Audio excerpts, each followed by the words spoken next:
اور ایک اہم مسئلہ جس کی آج کل واقعتاً بہت ضرورت ہے کہ میراث کا جو حق ہے وہ آدمی کے مرنے کے بعد لگتا ہے.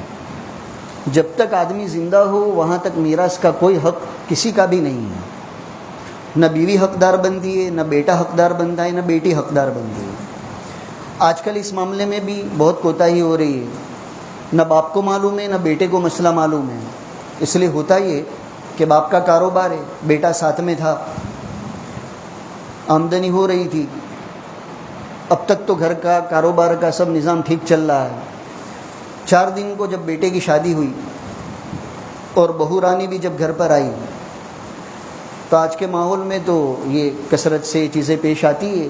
بہو اور ساس کا مسئلہ، پھر وہ بڑھتے بڑھتے ماں اور بیٹے کا مسئلہ، اور پھر بڑھتے بڑھتے باپ اور بیٹے کا مسئلہ. اب وہ بیوی روزانہ اپنے شوہر کو رات کو سبق پڑھاتی ہے کہ تم اتنی محنت کرتے ہو کاروبار میں، ابا تو بوڑھے ہو گئے، دکان تم کھولتے ہو، دکان تم بند کرتے ہو، مال تم منگواتے ہو، اگرانی لینے کے لیے تم جاتے ہو، سب کچھ محنت تو تمہاری ہے، تو تم ابا کو کہو نا کہ الگ کر دو. اب یہ روزانہ رات کو سبق کا سلسلہ جاری ہے. اب بیٹا بھی اتنا سمجھدار ہے کہ ماں باپ کی بات تو کم سمجھتا ہے لیکن بیوی کی زیادہ ہی سمجھتا ہے.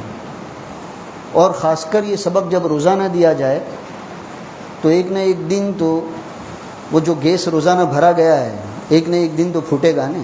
اب وہ پھوٹتا ہے ماں کے سامنے، باپ کے سامنے، اور یہی ڈیمانڈ رکھی جاتی ہے کہ ہمارا جو حق ہے ہم کو دے کر الگ کرو.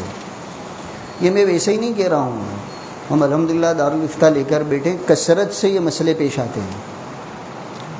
ابھی کچھ مہینوں پہلے ہی اپنے سورت کی ایک بڑی فیملی جن کو اللہ تعالیٰ نے بڑا کاروبار بھی دے رکھا ہے، بڑے بنگلے اور گاڑیاں بھی دے رکھی ہیں، کسی چیز کی کمی نہیں، لیکن یہی مسئلہ کہ بیٹے کی شادی ہوئی، بیوی آئی، کچھ زمانے کے بعد یہ تکرار ہونے لگا اور ہوتے ہوتے اتنا بڑھ گیا کہ وہ باپ یہاں دارالفتہ میں آیا تھا کہ مفتی صاحب میرا بیٹا اب یوں کہتا ہے کہ میرا جو بھی ابا حق لگتا ہے کاروبار میں، گھر میں، بنگلے میں، میرا وہ حق دے کر مجھے الگ کرو.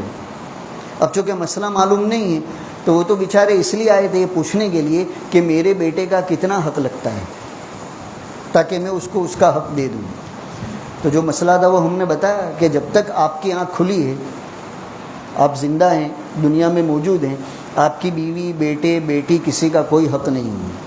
اگر بیٹے کو ساتھ میں رہنا نبھتا نہیں ہے، سیٹ نہیں ہوتا، تو آپ بیٹے کو کہہ دو کہ بیٹا حق تو تیرا کچھ بھی نہیں ہے، نہ گھر میں، نہ کاروبار میں، نہ میری دوسری پراپرٹیوں میں.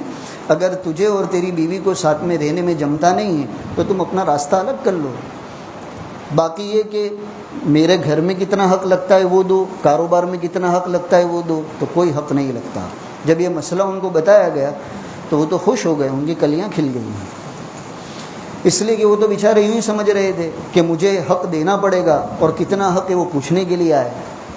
اور جب یہ مسئلہ بتایا جائے گا تو بیٹے کی بھی جو مستی ہے وہ بھی کم ہوگی، اور اس کو جہاں سے مستی آ رہی تھی شاید وہاں بھی کم ہوگی.